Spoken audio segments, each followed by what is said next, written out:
ಭಾರಿ ಮಳೆಯಿಂದಾಗಿ ಕಪಿಲಾ ನದಿ ತೀರದಲ್ಲಿ ಪ್ರವಾಹದ ಪರಿಸ್ಥಿತಿ ಉಂಟಾಗಿದ್ದು ಕಪಿಲಾ ನದಿಗೆ ಭಾರಿ ಪ್ರಮಾಣದ ನೀರನ್ನು ಬಿಡುಗಡೆ ಮಾಡ್ತಾ ಇರುವಂತಹ ಹಿನ್ನೆಲೆಯಲ್ಲಿ ಕಪಿಲಾ ನದಿ ನೀರಿನಿಂದ ಬಿದರಿಹಳ್ಳಿ ಸೇತುವೆ ಮುಳುಗಡೆಯಾಗಿದೆ. ಬೀಚನಹಳ್ಳಿಯಿಂದ ಬಿದರಹಳ್ಳಿ ನಡುವೆ ಸಂಪರ್ಕ ಕಲ್ಪಿಸುವಂತಹ ಸೇತುವೆ ಮುಳುಗಡೆಯಾಗಿದೆ. ಮೈಸೂರಿನ ಬೀಚನಹಳ್ಳಿಯಲ್ಲಿರುವಂತಹ ಕಬಿನಿ ಜಲಾಶಯದಲ್ಲಿ ಒಳಹರಿವು ಹೆಚ್ಚಾಗಿದೆ. ಸರಗೂರು ತಾಲೂಕಿನ ಹಲವು ಗ್ರಾಮಗಳ ಸಂಪರ್ಕವೇ ಇದರಿಂದ ಕಡಿತವಾಗಿದೆ. ಸುಮಾರು 8 ರಿಂದ 10 ಗ್ರಾಮಗಳ ಸಂಪರ್ಕ ಕಡಿತಗೊಂಡಿದ್ದು ಸೇತುವೆ ಸಂಪರ್ಕಿಸುವಂತ ರಸ್ತೆಗೆ ಬ್ಯಾರಿಕೇಡ್ ಅನ್ನು ಹಾಕಿದ್ದಾರೆ ಪೊಲೀಸರು. ಉಕ್ಕಿ ಹರಿತಾ ಇರುವಂತಹ ನದಿಯನ್ನು ನೋಡುವುದಕ್ಕೆ ಸಾಕಷ್ಟು ಸಂಖ್ಯೆಯಲ್ಲಿ ಜನ ಕೂಡ ಆಗಮಿಸ್ತಾ ಇದ್ದಾರೆ.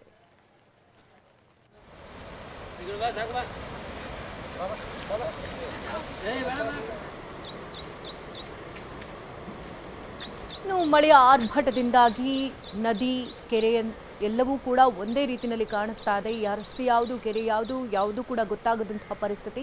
ಇನ್ನು ನೀವು ದೃಶ್ಯಗಳಲ್ಲಿ ಗಮನಿಸ್ತಾ ಇದ್ದೀರಿ, ಕಪಿಲಾ ನದಿಗೆ ಭಾರಿ ಪ್ರಮಾಣದ ನೀರು ಹರಿದು ಬರ್ತಾ ಇರುವಂತಹ ಹಿನ್ನೆಲೆಯಲ್ಲಿ ಬಿದರಹಳ್ಳಿ ಸೇತುವೆ ಮುಳುಗಡೆಯಾಗಿದೆ. ಹೀಗಾಗಿ ಬೀಚನಹಳ್ಳಿ ಬಿದರಹಳ್ಳಿ ನಡುವೆ ಸಂಪರ್ಕಿಸುವಂತಹ ಸೇತುವೆ ಸಂಪೂರ್ಣವಾಗಿ ಜಲ ದಿಗ್ಬಂಧನಕ್ಕೆ ಒಳಗಾಗಿದ್ದು ಅಲ್ಲಿ ಪೊಲೀಸರು ಮುನ್ನೆಚ್ಚರಿಕಾ ಕ್ರಮವಾಗಿ ರಸ್ತೆಗೆ ಬ್ಯಾರಿಕೇಡ್ ಅನ್ನು ಹಾಕಿದ್ದಾರೆ. ಹಲವು ಸಂಖ್ಯೆಯಲ್ಲಿ ಜನರು ಕೂಡ ಆಗಮಿಸ್ತಾ ಇದ್ದಾರೆ ಇದನ್ನ ದೃಶ್ಯಗಳನ್ನ ಕಣ್ತುಂಬಿಕೊಳ್ಬೇಕು ಅಂತ. ಹಾಗಾಗಿ ಮುನ್ನೆಚ್ಚರಿಕೆಯಿಂದ ಪೊಲೀಸರು ಅಲ್ಲಿ ಬ್ಯಾರಿಕೇಡ್ ಅನ್ನು ಹಾಕಿದ್ದಾರೆ. ಈ ಬಗ್ಗೆ ಪ್ರತ್ಯಕ್ಷ ವರದಿಯನ್ನು ಕೊಟ್ಟಿದ್ದಾರೆ ನಮ್ಮ ಪ್ರತಿನಿಧಿ Dilip. Take a look. Kabini ಜಲಾಶಯದಿಂದ ಭಾರಿ ಪ್ರಮಾಣದ ನೀರನ್ನು ನದಿಗೆ ಬಿಡ್ತಾ ಇರುವ ಕಾರಣಕ್ಕೋಸ್ಕರ ಹಲವು ಸೇತುವೆಗಳು ಮುಳುಗಡೆಯಾಗಿರುವಂಥದ್ದು. ಈಗ ನಾನು ಬಿದರಹಳ್ಳಿ ಸೇತುವೆಯ ದೃಶ್ಯವನ್ನು ತೋರಿಸ್ತೇನೆ. ಇದು ಬಿದರಹಳ್ಳಿ ಸೇತುವೆ.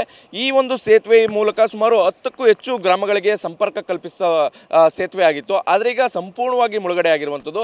ಅಂದರೆ ಸೇತುವೆ ಮೇಲೆ ನೀರರಿತಿರುವ ಕಾರಣಕ್ಕೋಸ್ಕರ ಈ ಒಂದು ರಸ್ತೆಯನ್ನು ಸಂಪೂರ್ಣವಾಗಿ ಬಂದ್ ಮಾಡಲಾಗಿದೆ. ಜೊತೆಗೆ ಯಾರೂ ಕೂಡ ಈ ಒಂದು ಭಾಗಕ್ಕೆ ಬರಬಾರ್ದು ಅನ್ನುವಂಥ ನಿಟ್ಟಿನಲ್ಲಿ ಕಟ್ಟುನಿಟ್ಟಿನ ಸೂಚನೆಯನ್ನು ಕೂಡ ಕೊಡ್ತಾ ಇರುವಂಥದ್ದು. ಯಾಕಂದರೆ ಈಗಾಗಲೇ ಸಾಕಷ್ಟು ಪ್ರಮಾಣದ ನೀರನ್ನು ನದಿಗೆ ಬಿಡ್ತಾ ಇರುವಂಥದ್ದು. ಅಂದರೆ ಕೇರಳದ ವಯನಾಡು ಭಾಗದಲ್ಲಿ ಅಧಿಕ ಪ್ರಮಾಣದ ಮಳೆ ಆಗ್ತಿರುವ ಕಾರಣಕ್ಕೋಸ್ಕರ ಜಲಾಶಯ ಈಗ ಭರ್ತಿಯಾಗಿರುವ ಕಾರಣಕ್ಕೋಸ್ಕರ ಹೆಚ್ಚಿನ ಪ್ರಮಾಣದ ನೀರನ್ನು ಈ ಒಂದು ನದಿಗೆ ಬಿಡ್ತಾ ಇರುವ ಕಾರಣಕ್ಕೋಸ್ಕರ ಈಗ ಈ ರೀತಿಯಾದಂಥ ಹಲವು ಸೇತುವೆಗಳು ಮುಳುಗಡೆಯಾಗಿರುವಂಥದ್ದು. ಅಂದರೆ ಮತ್ತಷ್ಟು ನೀರು ಬಿಡುವ ಸಾಧ್ಯತೆ ಕೂಡ ಇರುವಂಥದ್ದು. ಯಾಕಂದರೆ ಕೇರಳದ ವಯನಾಡಿನಲ್ಲಿ ಮಳೆಯ ಪ್ರಮಾಣ ದಿನ ದಿನ ಹೆಚ್ಚಾಗ್ತಿರುವ ಕಾರಣಕ್ಕೋಸ್ಕರ ಜಲಾಶಯಕ್ಕೆ ಮತ್ತಷ್ಟು ಪ್ರಮಾಣದ ನೀರನ್ನು ಹರಿಬಿಡಲಾಗ್ತಾ ಬರ್ತಾ ಇರುವಂಥದ್ದು. ಜೊತೆಗೆ ನದಿಗೂ ಕೂಡ ಅಷ್ಟೇ ಪ್ರಮಾಣದ ನೀರನ್ನು ಬಿಡ್ತಾ ಇರುವ ಕಾರಣಕ್ಕೋಸ್ಕರ ಮತ್ತಷ್ಟು ಹಳ್ಳಿಗಳಿಗೆ ಸಂಪರ್ಕ ಕಲ್ಪಿಸುವ ಸೇತುವೆಗಳು ಕೂಡ ಮುಳುಗಡೆ ಭೀತಿಯಲ್ಲಿರುವಂಥದ್ದು.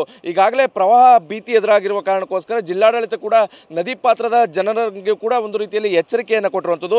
ಎಲ್ಲರೂ ಕೂಡ ಸುರಕ್ಷತೆ ಸ್ಥಳಕ್ಕೆ ಹೋಗಿ, ಜೊತೆಗೆ ಈ ಕಾರಣದಿಂದಾಗಿ ಮತ್ತಷ್ಟು ನೀರನ್ನು ಬಿಟ್ಟರೆ ಒಂದಷ್ಟು ಜಾಗಗಳು ಕೂಡ ಮುಳುಗಡೆಯಾಗುವ ಸಾಧ್ಯತೆ ಇದೆ. ಈ ಕಾರಣದಿಂದಾಗಿ ಸುರಕ್ಷತೆ ಕ್ರಮವನ್ನು ಕೈಗೊಳ್ಳಿ ಎನ್ನುವಂಥ ನಿಟ್ಟಿನಲ್ಲಿ ಕೂಡ ಜಿಲ್ಲಾಡಳಿತ ಸೂಚನೆಗಳನ್ನು ಕೂಡ ಕೊಟ್ಟಿರುವಂಥದ್ದು.